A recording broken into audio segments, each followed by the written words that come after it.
selamat malam. Assalamualaikum warahmatullahi wabarakatuh.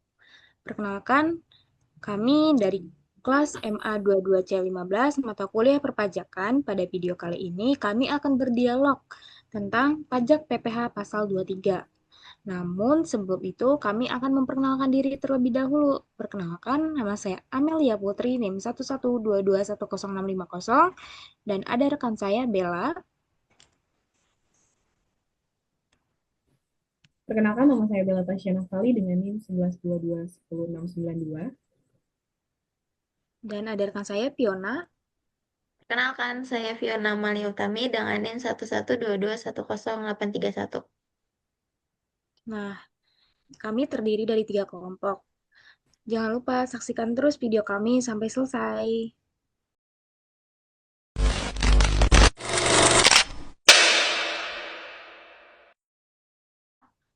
Aku baru dapat proyek nih dari klien, tapi mereka bilang ada potongan PPh 23 gitu.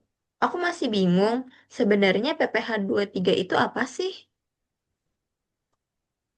Oh, PPh 23. PPh 23 itu singkatan dari pajak penghasilan pasal 23.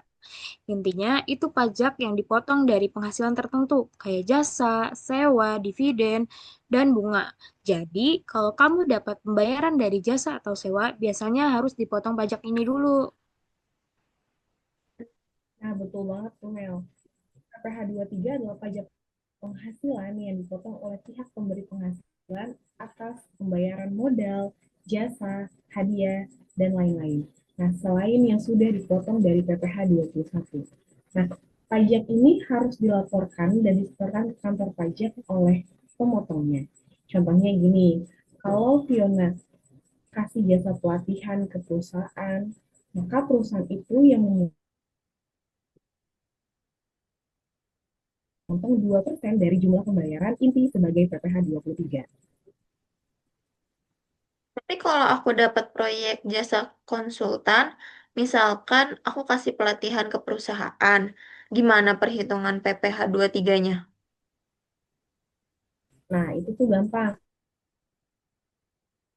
Untuk jasa seperti konsultan, pemotongan PPh pasal 23 itu biasa pembayarannya. Jadi, kalau misalkan kamu dibayar sebesar 10 juta rupiah, maka PPh pasal 23-nya yang dipotong adalah 2% dari 10 juta tersebut. Jadi 2% dikali 10 juta rupiah yaitu sebesar 200.000. Nah, betul tuh. Iya, dan kamu akan menerima pembayaran bersih sebesar 9,8 juta.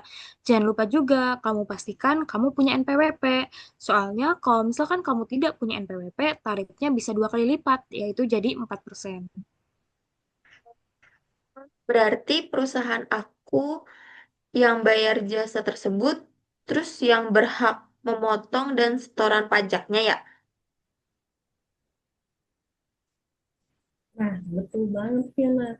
Perusahaan kamu yang menjadi pemotong pasal PPh pasal 23 tersebut. Nah, itu wajib memotong, menyetorkan pajak tersebut itu ke kas negara dan memberikan bukti potong kepada kamu sebagai penerima jasanya. Jadi bukti ini untuk apa? Nah, bukti ini tuh penting untuk nantinya laporan pajak kamu nantinya. Oke, selain jasa konsultan, ada juga objek PPh 23 lainnya, seperti yang pertama, misal jenis penghasilnya dividen, bunga, royalti, hadiah. Tarif PPh 23-nya yaitu 15% dari bruto. Yang kedua, sewa selain tanah atau bangunan dan jasa tertentu dikenakan 2% dari bruto. Tapi kalau aku dapat pembayaran dari jasa sewa kantor, aku juga dapat potongan PPh 23. Iya betul. Nah, untuk sewa selain tanah dan bangunan, itu tarifnya itu juga 2%. Tapi untuk sewa tanah dan bangunan biasanya ada aturan PPh pasal 4 ayat 2 berbeda. Terus gimana kalau aku perlu lapor pajaknya sendiri? Biasanya, kamu gunakan bukti potong PPh tiga dari perusahaan itu sebagai dasar pelaporan. Kalau kamu punya badan usaha, kamu juga bisa mengkreditkan PPh tiga yang sudah dipotong. Itu dalam pelaporan kamu, supaya pajak nggak berlipat.